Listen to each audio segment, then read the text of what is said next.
tenho a honra de trazer para você um dos principais nomes da música brasileira. Frejá, bem-vindo autografando, obrigada. Prazer, obrigado. Obrigado pelo convite. Imagina, a gente que agradece a ti e a toda a tua produção aí pelo profissionalismo com que nos receberam. Frejá, são mais de 35 anos aí fazendo a trajetória do rock nacional, né? Desde quando o rock ou a música entrou na tua vida? Qual que é a tua lembrança mais remota disso tudo? Olha, eu na verdade comecei a ouvir música muito cedo. Então, assim, as minhas lembranças de música são muito precoces, assim. Eu, desde de garoto, muito atento ao rádio, né, sempre muito ligado ao rádio, e também Beatles e Jovem Guarda. Jovem Guarda era uma coisa que estava acontecendo na época que eu era pequeno, assim, apesar de eu ser muito pequeno, porque já era uma coisa para os adolescentes, mas a música me atraía. E ainda tinha aquela coisa do calhambeque, então tinha toda os itens, né, os elementos que chamavam a atenção de um garoto. E os Beatles, porque eu tenho um primo que é 10 anos mais velho que eu, e que na época estava curtindo os Beatles, e eu fui para casa dele algum dia, ele estava ouvindo, e eu gostei muito daquilo, e acabei pedindo para meu pai comprar um disco para mim. Então, já desde muito pequeno, eu estou ligado em rock e em música mesmo. Né? E o instrumento? Não, o instrumento veio mais tarde. O instrumento, na verdade, o primeiro instrumento, eu ganhei um violão quando eu fiz o aniversário de 10 anos. Eu pedi para meus pais um violão de aniversário que eu queria aprender. E aí eles me deram. Só que eu peguei um professor muito ruim.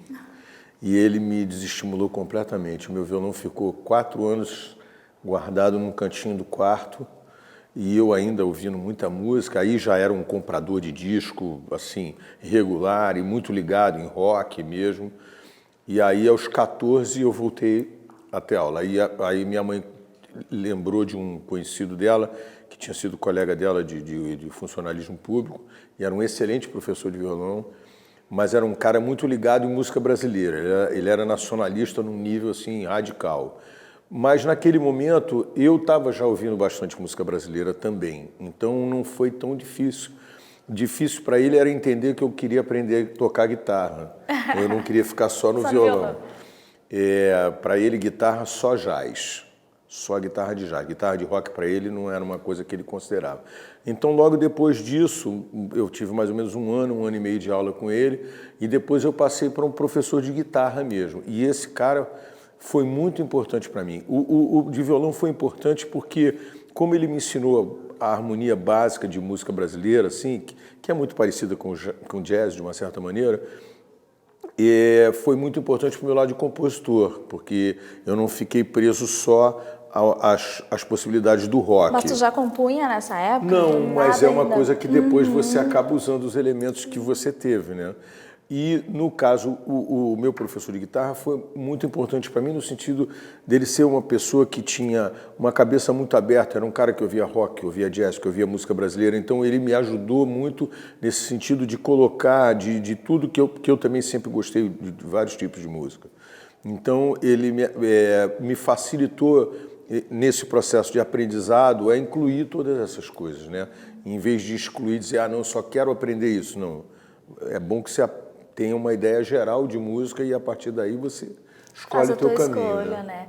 E a gente não pode deixar de falar do Barão. Sim, lógico. Como que tu chega até o Barão? Que momento foi esse? Na verdade, foi por acaso, eu fui convidado para tocar com os meninos do Barão, quer dizer, na verdade era só o Guto e o Maurício que eram colegas de colégio. O Barão, diferente de outras bandas, onde todo mundo é meio amigo assim de uma turma, só o Guto e o Maurício, que é o tecladista e o baterista, que eram colegas, né?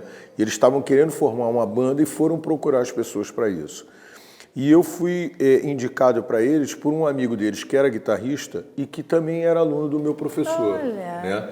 E ele viu que eu era mais, talvez, indicado, porque ele era um cara que gostava de jazz rock, era um cara excelente guitarrista, inclusive hoje ele é produtor musical da Globo, foi produtor musical da Globo durante muitos anos, é um excelente guitarrista, mas ele achava que não era, o lance dele não era uma banda de rock. E aí, como ele tinha me ouvido tocar na aula com o meu professor, ele falou, olha, eu acho que aquele cara pode funcionar para vocês. E aí eu fui convidado pelo Maurício para participar.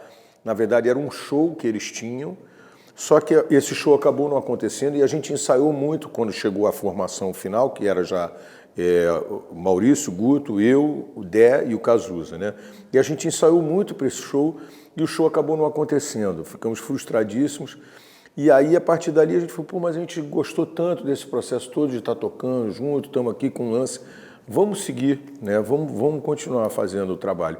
Aí foi aí que o Cazuza começou a mexer nas letras das músicas, que eram do Guto e do Maurício, e falou que ele escrevia também umas coisas, e eu falei, pô, de repente a gente faz alguma coisa junto. E a partir dali que nasceu a parceria. Fizeram muita coisa. Nossa, exatamente, fizemos muitas músicas, mas basicamente por conta desse encontro, né? E Frejá, o que tu traz aí dessa época com o Cazuza, dessa parceria? O que tu ainda carrega disso? Olha, na verdade o que acontece é o seguinte, eu sou uma pessoa que já desde muito novo eu tinha muita certeza do que eu queria fazer, que era fazer música.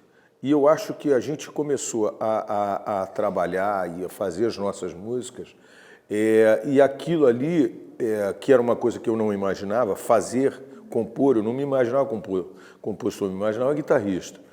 E quando eu percebi que aquilo era uma coisa que eu tinha, não vou dizer facilidade, mas eu tinha a possibilidade de fazer, eu achei que era muito interessante. E eu acho que essa descoberta que nós dois tivemos juntos, tanto ele quanto eu, me ajudou muito a descobrir uma coisa em mim que eu não sabia que existia, que era ter o dom de compor, né?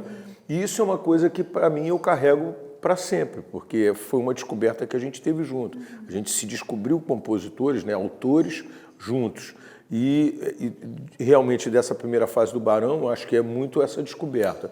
E é lógico que as músicas maravilhosas que a gente fez juntos, momentos muito bacanas, a convivência também muito bacana. E a saída do Cazuza do Barão foi um divisor de águas aí na tua vida, na tua carreira? Tu vê como isso? Se você pensar agora, com certeza foi, porque a saída do Cazuza me obrigou a cantar, né? E você imaginar que eu agora estou aqui fazendo um show que é meu, né, do meu trabalho, então, nesse sentido, é definitivo, porque se não tivesse acontecido aquilo, provavelmente eu não estaria aqui fazendo isso, né? Ainda seria o guitarrista da banda ou alguma coisa assim. Então, aquele momento foi definitivo. E lógico que eu não estava pensando em nada disso na época, e ele, ao mesmo tempo, ele foi muito importante também para que a banda tivesse muita certeza, confiança não é a palavra, certeza de que ela queria continuar e que ela acreditava no potencial dela, mesmo sem ele, né? E eu acho que isso foi muito importante para a gente acreditar na gente, mesmo sem ele.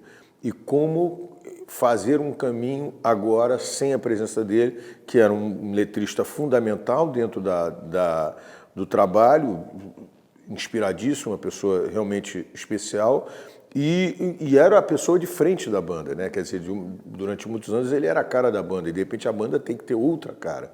Então esse desafio também foi um desafio muito importante e que eu acho que a gente acabou conseguindo ultrapassar depois de algum tempo, e eu acho que o grupo acabou sendo muito mais forte. Acho que a história do Barão acaba transformando ele num grupo mais forte por conta disso, né? Por causa dessa superação. Superação, foi um momento de superação para todos, né? Com certeza. Como banda. Você teve muitas pausas do Barão, retomadas de carreira solo, voltando. Esse momento de pausa?